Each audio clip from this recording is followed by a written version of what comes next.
from the headquarters of Telesur English in Quito, Ecuador. I'm Carla Gonzalez. This is from the South.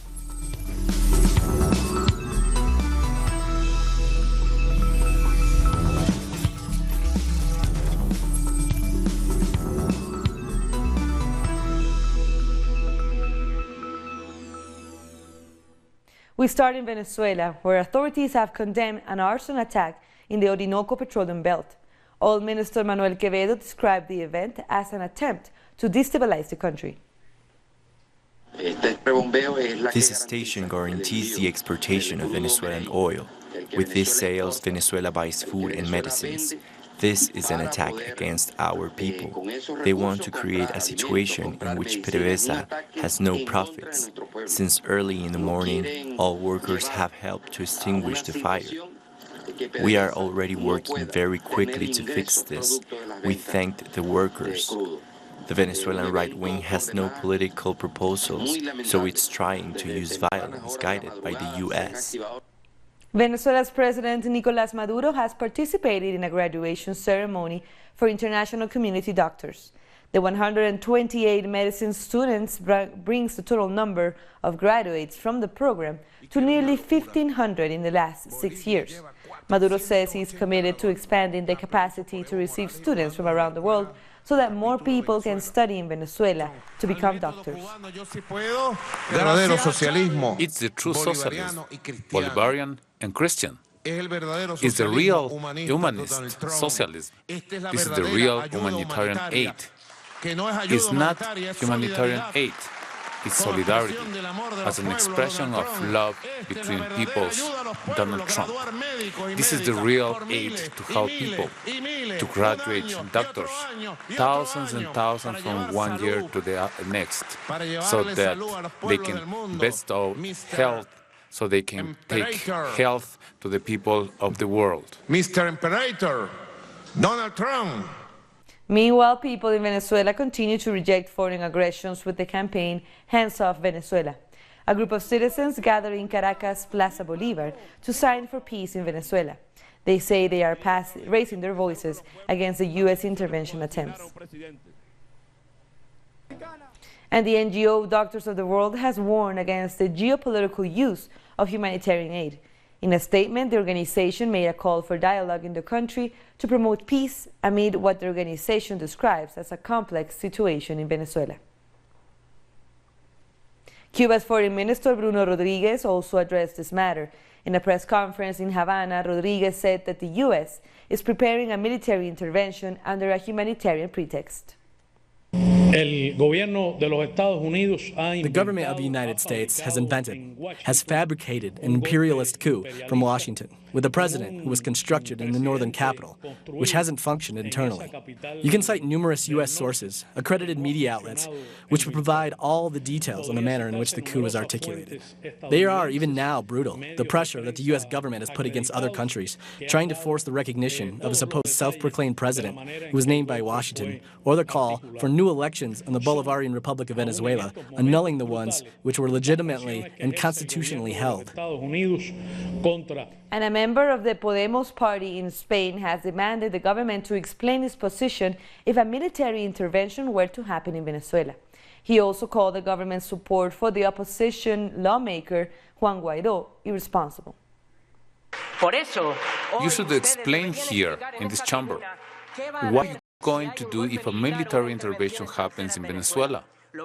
Is the Spanish government going to support it?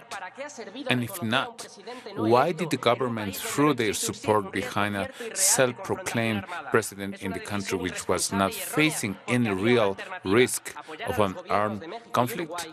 It was an irresponsible and completely wrong decision. Colombian President Duque continues to play a role in destabilizing Venezuela by leaving the door open for U.S. troops to use Colombian bases in the event of a military invasion. Let's see why. President Duque hasn't denied the possibility of allowing the deployment of U.S. troops in Colombia should the U.S. choose to invade Venezuela. I think the country and the international community has to be clear. the Colombian president, is supporting a U.S. military intervention in Venezuela, and he's willing to facilitate that.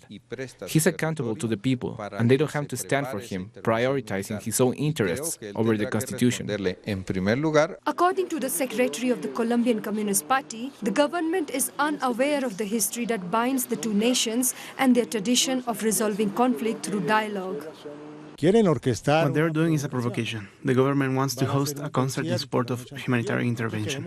We want to send a message to the artists considering performing. You should not support coup d'etat imposed by foreign country. There shouldn't be concerts in the name of U.S. imperialism in our country.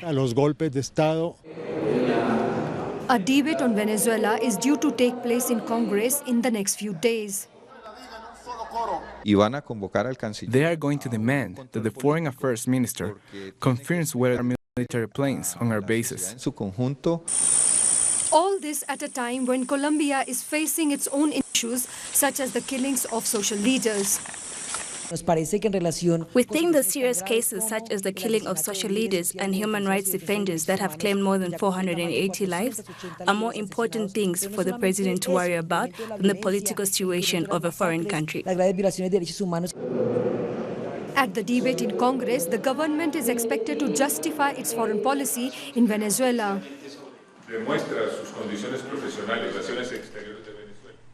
Now to Palestine, where at least 39 people have been injured by Israeli fire during a protest in the Gaza Strip. The injured were transferred to nearby hospitals. At the same time, around 50 fishing boats took part of a demonstration called Freedom Ship 24 in the Gaza port. The United Nations has said that hundreds of people are currently suffering from poverty and food insecurity in the Gaza Strip. According to the report, the Israeli blockade is the main cause of the situation. The blockade prevents citizens in the Strip to enjoy their basic rights, such as access to food, healthcare, and education. The blockade, that has lasted for 12 years, violates international law. South Africa's double Olympic gold medalist Caster Semenya appeared in the court for arbitration of sports on Monday to challenge proposed rules that could force her to lower her testosterone levels. Our correspondent Matuba Matlaji explains her case. The support for South Africa's golden girl reached from her hometown of Limpopo up to the highest level of government when her gender was questioned. They can write what they like. This is our little girl. And nothing is going to dampen her spirits and the spirits of South Africa. We wish to register our displeasure at the manner in which Ms. Semenya has been treated. Even after President Jacob Zuma's presidency, government positions haven't changed. The IAAF is still seen as the enemy of progress of an African child. Some commentators have even pulled the race card, saying if Caster wasn't black, she wouldn't be facing the humiliation she's been subjected to. This week, Caster Semenya released a list of experts she will call in her appeal hearing at the Court of Arbitration for Sport. She continues her fight against regulations aimed at lowering the testosterone levels of hyperandrogenic athletes like her. IAAF President Sebastian Coe tried to justify the process. He told reporters that the regulations are aimed at leveling the field between hyperandrogenic athletes and those with what he termed normal levels of testosterone. But one thing is certain, Caster Semenya is not going down without a fight. Matuba Matlaji, Telesur, Pretoria. We have more stories coming up. We'll be back.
Welcome back.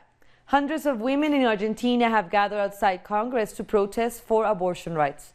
Wearing their emblematic green handkerchiefs, women urge politicians to promote a new legislation to legalize abortion. At least 350,000 clandestine abortions are performed in Argentina every year. This number could be higher, according to different organizations.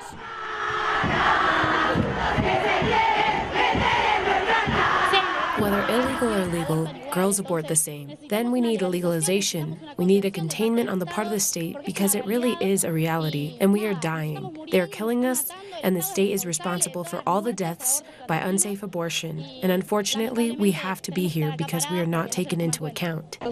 We are still here, fighting and resisting, because within that Congress there are people who don't know anything about what women go through in the most humble neighborhoods, because there is another way to access abortion, but it does not have to be done like that. Abortion has to be legal at the hospitals, so that no woman dies because of an illegal and unsafe abortion in very poor conditions. Calm is slowly returning to the streets of Haiti's capital, Port-au-Prince, following a week and a half of protests that left at least 7 people dead. We have the details in this report. These schools' doors remain closed. There have been nearly 2 weeks of demonstrations. Thousands of Haitians taking to the streets to demand the ousting of President Jovenel Moïse. And while today saw no protests, the schools are still closed. Kids are still at home. This is troublesome. I have 4 kids sitting at home doing nothing. I want them in school. While the government has called for a return to normality, parents still feel the streets are not safe. When you go out on the streets, you're taking a risk. You could be attacked or end up in the hospital. I'm saying this now because you asked me, but I don't know if speaking out is worth it anymore. In Haiti, nobody cares about what we have to say. It's been the people who have been taking to the streets. 80% of the population lives in extreme poverty. There's a lot of distrust in the government, which continues to ask for calm. This is an extremely tough situation. The government has shown no discipline when it comes to public spending. While some banks and markets have started to operate again, the road to peace is still long. Citizens must be the ones to help things return to normal, and it will be a slow process. The government lacks credibility, so anything they say has little meaning. There is a lack of credibility because the government has failed to provide access to education to 50% of Haitian children. While the country is slowly recovering from the violence that took place these past few days, the causes that led to those protests remain unchanged. And Cubans are set to vote on a referendum this Sunday to decide whether the island adopts a new constitution. Our correspondent in Cuba, Luis Autier, brings us more details. Yes, good afternoon. Indeed, the National Electoral Commission offered a press conference this morning to show some results of the dynamic test that took place last Sunday. As a result of this, now we know that we have over 24,000 polling colleges in Cuba, but also over 1,000 polling colleges abroad, so the Cuban who lives in other countries can go and vote that important day. But also, there are over 400,000 people working in this referendum in the colleges, counting votes, everything. So it's a big number of people working for the referendum. But not everything are good news. According to the Commission, 2.52% of the colleges presented some kind of problems regarding to transportation, communications, personnel, so that's why all the provinces will have to give part to the Commission next Wednesday to say the problems they found, and a day after that they will have a teleconference explaining what they did to fix those problems. This is pretty much what we have now in that matter. We'll be back with more. Back to you. Thank you, Luis. That was Luis Autier from Havana. And the economic changes of the recent years in Cuba is one of the reasons why the island is seeking a constitutional reform. Let's look at one of the most controversial issues that will be put to a referendum on Sunday. The La Moneda Cubana restaurant in the very center of Old Havana welcomes tourists from all over the world to enjoy authentic traditional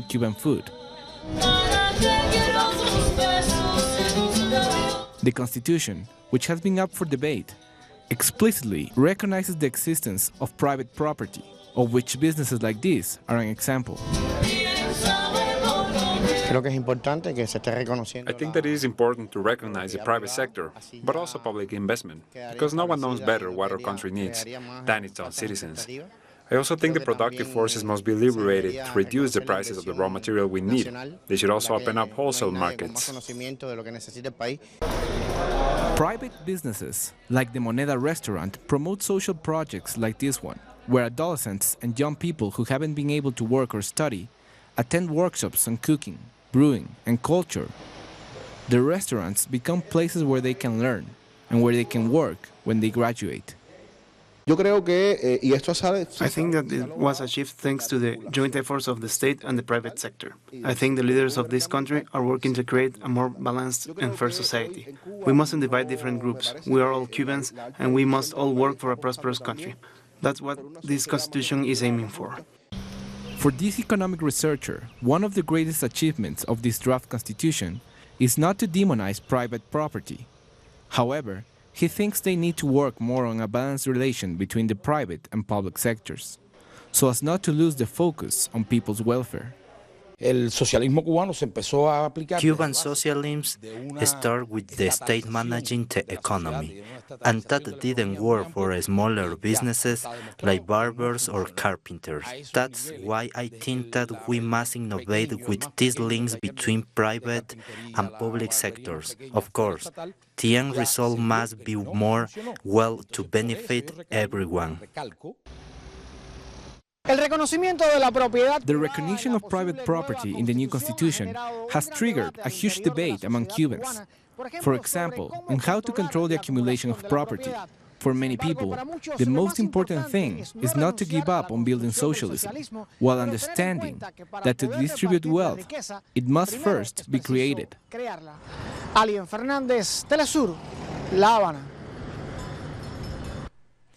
In other news, Colombia's President Duque is considering the objection of some of the articles in the law that regulates the operation of the Special Jurisdiction for Peace. The High Commissioner for Peace, Miguel Ceballos, made this announcement but gave no more details on which articles the president could object. Social movements and sectors of the Colombian society are afraid that President Duque's policies may put the peace process at risk.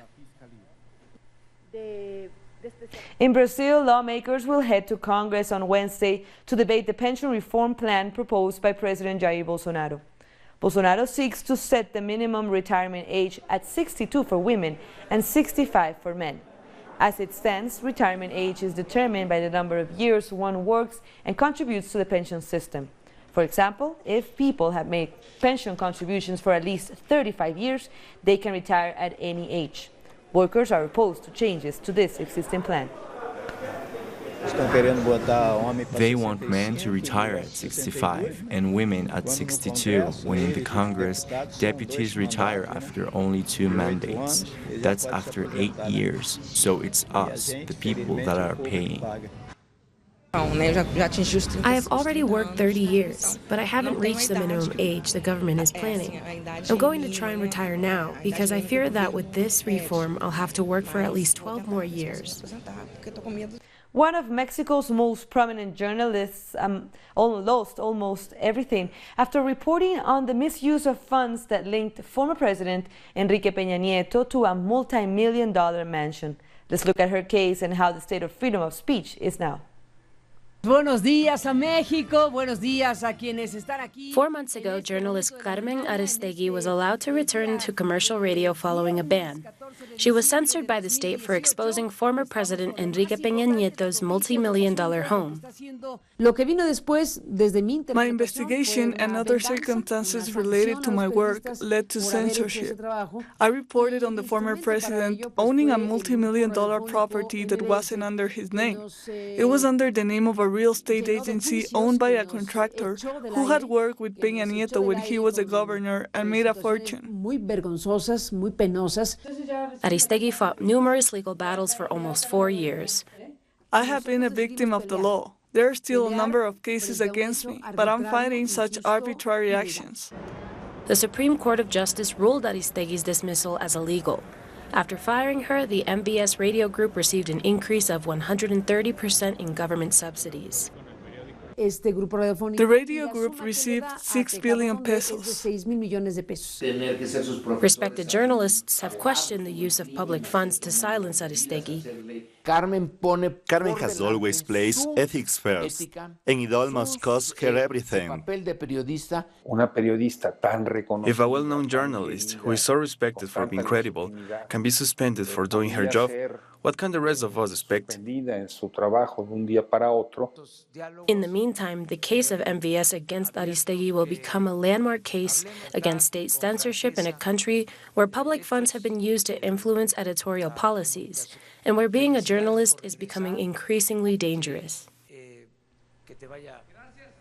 3 former Chilean nuns who denounced they were sexually abused by priests have praised recent comments made by Pope Francis regarding how to tackle the crisis of abuses in the church.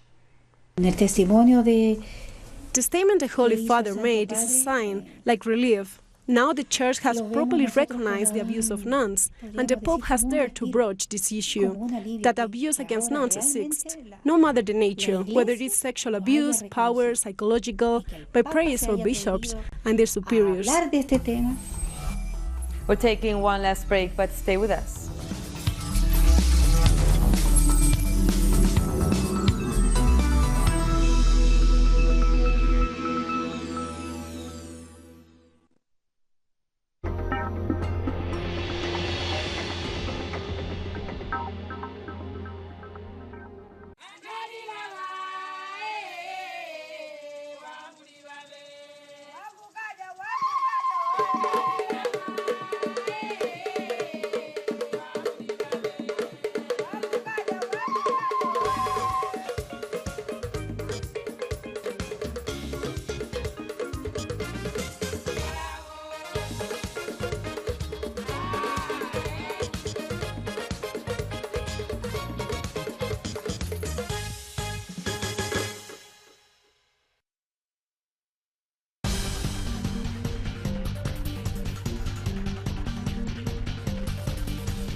Welcome back.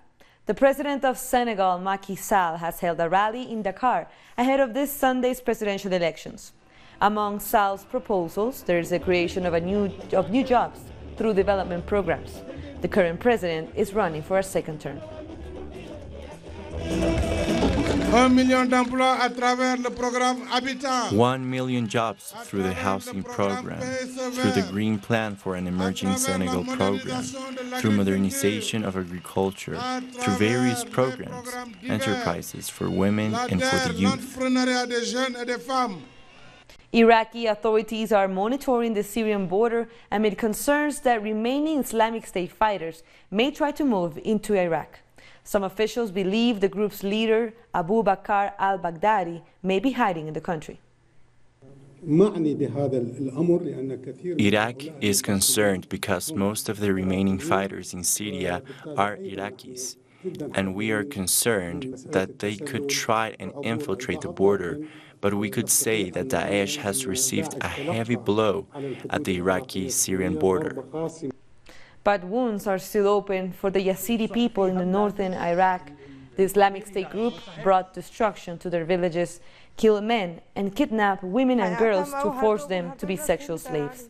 Now members of the Yazidi community have trouble to move as they try to deal with trauma. How can you not turn grave if you look around and see your house and your grove and that mass grave? Tell me how not to turn grave every day. I see that mass grave, I get more gray hairs. Life is very difficult, but after we were set free and saw the rays of the sun again, we say thank God. Thank God we're reunited with the father of my children, and thank God we saw the sun again. We just want the ones who are still in the hands of Daesh to be set free. I pray to God that they come back. I hope to hear something from my children. I hope they are set free. That is what I want. I want nothing else. And for our last story, the super snow moon, the biggest and brightest supermoon of the year, has shined in the skies of southern Europe. In capitals like Madrid and Lisbon, the snow supermoon looked like a white big bright spot. And in Athens, the moon reflected in the waters of the beach shore. The super snow moon, received its name as it coincides with the months of snowfall in Europe.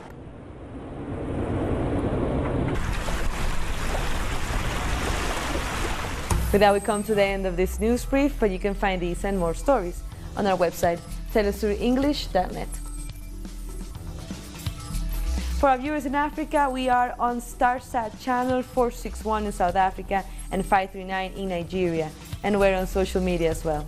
For Telesur English, I'm Carla Gonzalez. Thank you for watching.